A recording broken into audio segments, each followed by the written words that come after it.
আসসালামু আলাইকুম সবাইকে। আজকে আমরা শিখব কিছু রঙের পরিচয়।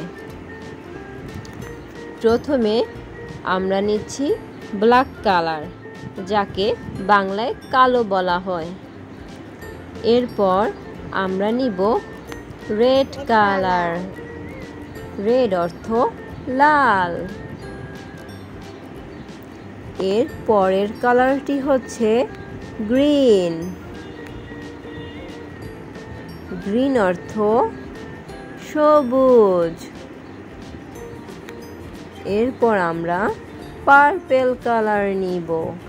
পার্পেল কালার মানে হচ্ছে বেগুনি। বেগুনি কালারটা কিন্তু খুবই সুন্দর। এরপর আমরা নিব ব্লু কালার। ব্লু অর্থ নীল। আমাদের আকাশের রঙও কিন্তু নীল। এরপর আমরা নিচ্ছি অরেঞ্জ কালার। অরেঞ্জ অর্থ কমলা।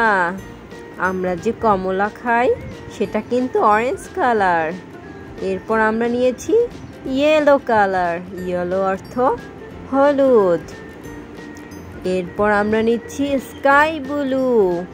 স্কাই ব্লু অর্থ আকাশী।